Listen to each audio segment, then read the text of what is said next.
வணக்கம் ETV தமிழ் செய்திகள். முதலில் தலைப்புச் செய்திகள். ஈரானிய கப்பல் விவகாரத்தில் அனுர் அரசின் ராஜதந்திர நகர்விற்கு பொன்சேகா பாராட்டு. தேசிய பாதுகாப்புக்கு அச்சுறுத்தல் இல்லை, பொதுமக்கள் அச்சப்பட வேண்டாம் என பாதுகாப்பு பிரதி அமைச்சர் தெரிவிப்பு. லலித் குகன் வழக்கு கோட்டாவின் சாட்சியம் தொடர்பில் ஏப்ரல் 28 அன்று கட்டளை. ஈரானின் புதிய அதி உயர் தலைவர் தொடர்பான அறிவிப்பு வெளியாகியுள்ளது. பஹ்ரைனில் ஈரான் நடத்திய தாக்குதலில் 32 பேர் காயம். மோட்டார் சைக்கிளை ஆபத்தாக வீதியில் செலுத்திய நபர் கைது. போரில் வெற்றி பெற அமெரிக்கா எவ்வளவு தூரத்திற்கும் செல்லும் என அறிவிப்பு. மசகு எண்ணெய் விலை சடுதியாக அதிகரிப்பு. லெபனானில் 5 லட்சம் பேர் இடப்பெயர்வு. புதிய தலைவர் நீண்டகாலம் நீடிக்க மாட்டார், ட்ரம்ப் தெரிவிப்பு. 234 ஏவுகணைகளை இடைமறிக்கப்பட்டதாக குவைத் அறிவிப்பு. தொடர்பான விரிவான செய்திகள்.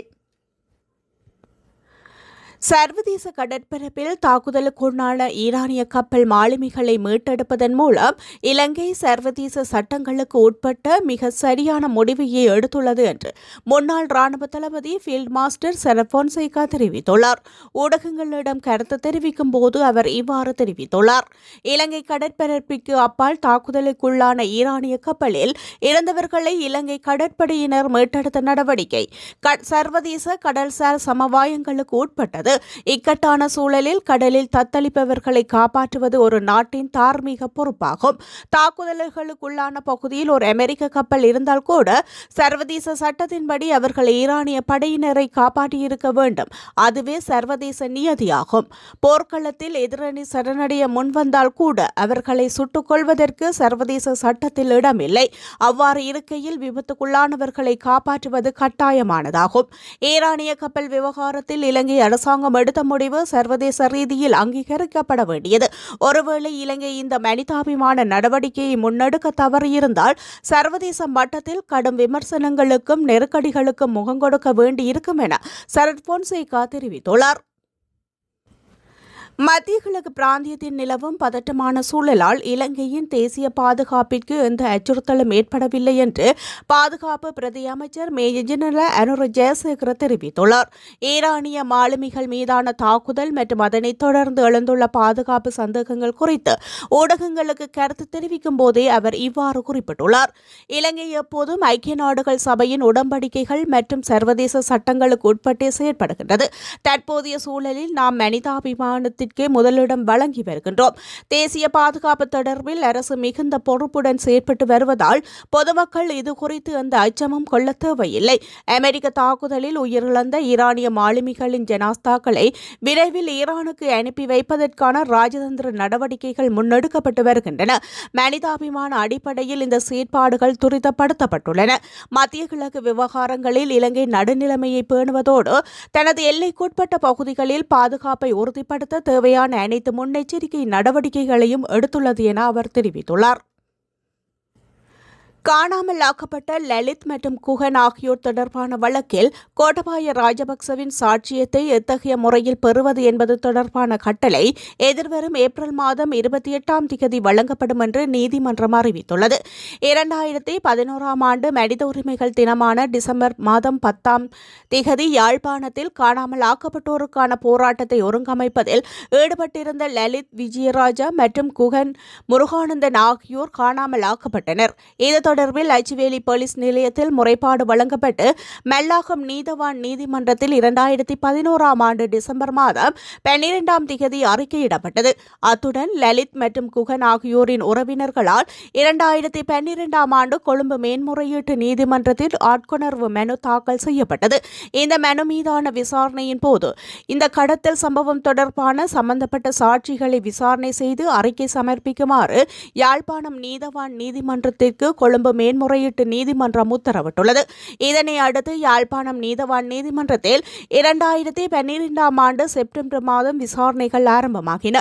கடந்த 2017 ஆண்டு மனுவின் சாட்சியாளர்கள் பட்டியலில் முன்னாள் பாதுகாப்பு செயலர் கோட்டபாய ராஜபக்சவின் பெயரும் இணைக்கப்பட்டது. அதனைத் தொடர்ந்து நடைபெற்ற வழக்கு விசாரணைகளின் போது கோட்டபாய ராஜபக்ச மன்றில் தோன்றி சாட்சியம் அளிக்குமாறு உத்தரவிடப்பட்டது.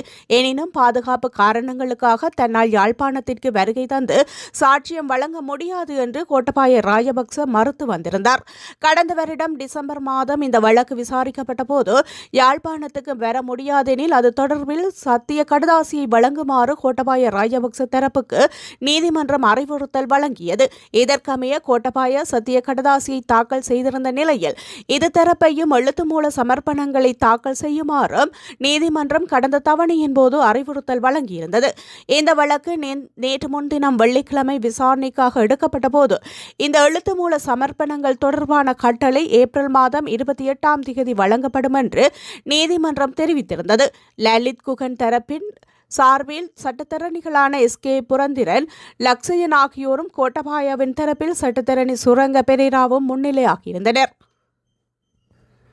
ஈரானின் புதிய அதிஉயர் தலைவராக அயத்துல்லா அலி கமேனிக்கு பதிலாக அவருடைய மகன் மொஜ்தபா கமேனியை அந்த நாட்டு நிபுணர்கள் சபை தெரிவு செய்துள்ளதாக ஈரானிய அரசு ஊடகங்கள் தெரிவித்துள்ளன.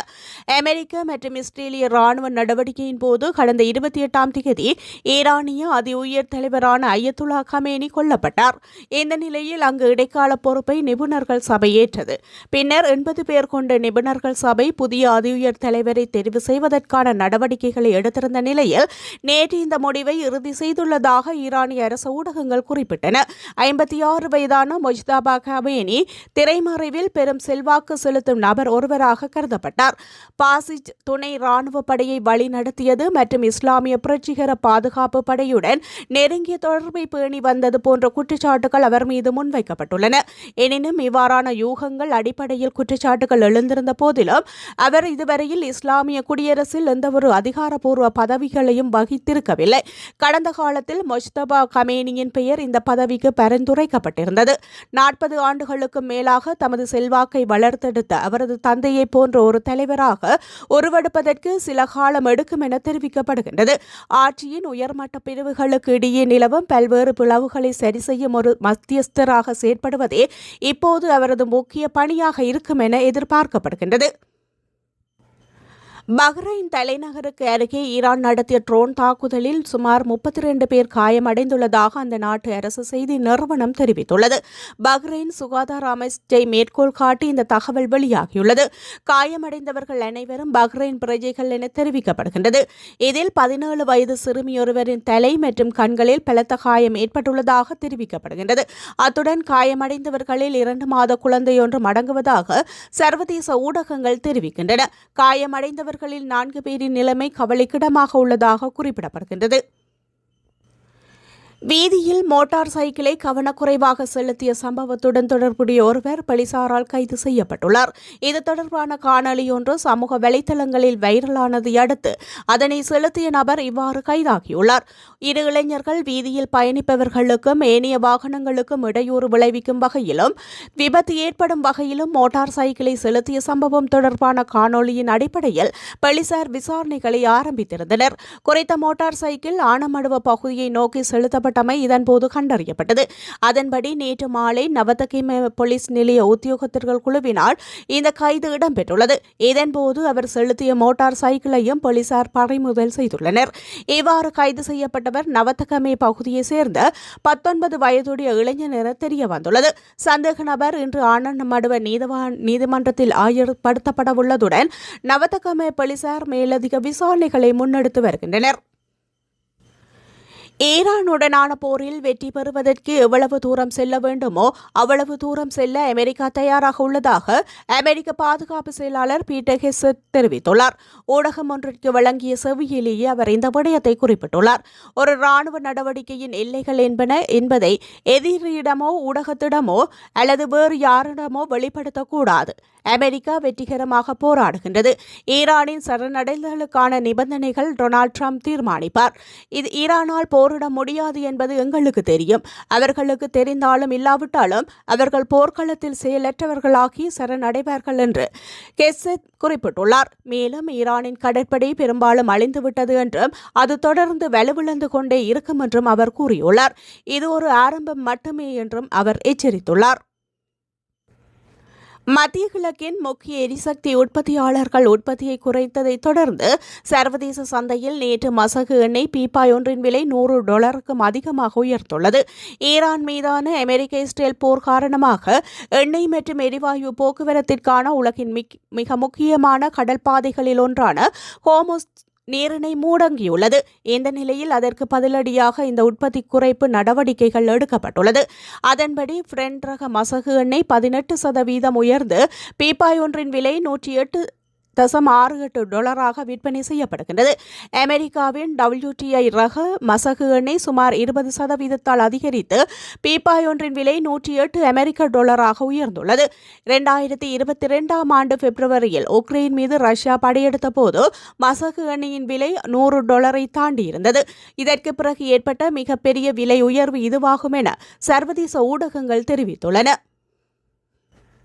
இஸ்ரேல் மற்றும் ஹிஸ்புல்லா அமைப்பிற்கு இடையே கடந்த ஒரு வாரமாக நடைபெற்று வரும் போரினால் 5 லட்சத்திற்கும் அதிகமான மக்கள் இடம்பெயர்ந்துள்ளதாக லெபனான் தெரிவித்துள்ளது. இருப்பினும் உண்மையான எண்ணிக்கை இதைவிட அதிகமாக இருக்கக்கூடும் என சர்வதேச ஊடகங்கள் தெரிவிக்கின்றன. லெபனான் அரசு குறிப்பிட்டுள்ள 5,17,000 என்கின்ற எண்ணிக்கை அரசின் இணையதளத்தில் பதிவு செய்தவர்களை மட்டுமே குறிக்கின்றது. பொருளாதார நெருக்கடியில் சிக்கியுள்ள லெபனான் அரசு தெற்கு மற்றும் கிழக்கு லெபனானின் பெரும்பகுதிகளில் இருந்து வீடுகளை விட்டு வெளியேறியுள்ள ஏராளமான மக்களுக்கு தேவையான வசதிகளை செய்து கொடுக்க முடியாமல் திணறி வருகின்றது.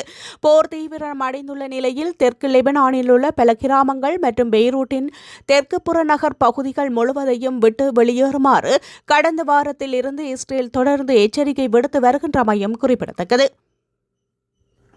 விமான தாக்குதலில் கொல்லப்பட்ட அயத்துல்லா அலி கமேனிக்கு பதிலாக நியமிக்கப்படும் ஈரானின் அடுத்த அதி உயர் தலைவர் முதலில் தமது ஒப்புதலை பெற தவறினால் அவர் நீண்டகாலம் நீடிக்க மாட்டார் என்று அமெரிக்க அதிபர் டொனால்ட் ட்ரம்ப் தெரிவித்துள்ளார். ABC செய்தி நிறுவனத்திற்கு வழங்கிய நேர்காணல் ஒன்றின் போதே அவர் இந்த விடயத்தை குறிப்பிட்டுள்ளார். ஈரானின் புதிய அதி உயர் தலைவர் எங்களிடமிருந்து ஒப்புதல் பெற வேண்டும் என்று கூறிய ட்ரம்ப் அயத்துல்லா அலி கமேனிக்கு பிறகு அந்த பதவிக்கு வருபவர்கள் என்று அவ்வாறு செய்யாவிட்டால் அவர்கள் அதிக காலம் நீடிக்க மாட்டார்கள் என்றும் எச்சரித்துள்ளார். என்னை போன்ற ஒரு ஜனாதிபதி இல்லாத சூழலில் ஒவ்வொரு 10 ஆண்டுகளுக்கும் நாம் மீண்டும் அங்கு செல்ல வேண்டிய நிலை ஏற்படக்கூடாது என்பதை உறுதிப்படுத்த விரும்புகின்றோம். கொல்லப்பட்ட ஈரானின் அதி உயர் தலைவர் அலி கமேனியின் வாரிசை தேர்ந்தெடுக்கும் பொறுப்பை கொண்ட ஈரானிய மதகுருமார் சபை இதற்கான வாக்கெடுப்பை நடத்தியுள்ளதாக விரைவில் ஒருவரது பெயரை அறிவிக்கவுள்ளதாகவும் தகவல்கள் வெளியாகியுள்ள நிலையிலேயே ட்ரம்பின் இந்த அறிவிப்பு வெளியாகியுள்ளது. குவைத்தில் நேற்று இடம்பெற்ற தாக்குதலை தொடர்ந்து 234 ஏவுகணைகள் மற்றும் 422 ட்ரோன்களை கண்டறிந்துள்ளதாக அந்த நாட்டு வெளிவிவகார அமைச்சு தெரிவித்துள்ளது. இதுகுறித்து எக்ஸ் தளத்தில் வெளியிடப்பட்டுள்ள அறிக்கையில் இந்த தாக்குதல் நடவடிக்கையினால் பிரஜைகள் மற்றும் குடியிருப்பாளர்கள் மத்தியில் பல உயிரிழப்புகள் ஏற்பட்டுள்ளன. இதில் ஒரு சிறுமி, குவைத் ஆயுதப்படையைச் சேர்ந்த 2 மற்றும் 2 எல்லை பாதுகாப்பு படையினரும் உள்ளடங்குகின்றனர்.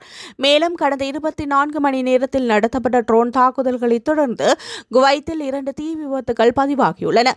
ஒன்று அரசாங்க கோபுரத்திலும் மற்றொன்று குவைத் சர்வதேச விமான நிலையத்திலும் ஏற்பட்டுள்ளன. தற்போது இந்த 2 தீ விபத்துகளும் கட்டுப்பாட்டுக்குள் கொண்டு வரப்பட்டுள்ளதாக அதிகாரிகள் உறுதிப்படுத்தியுள்ளனர்.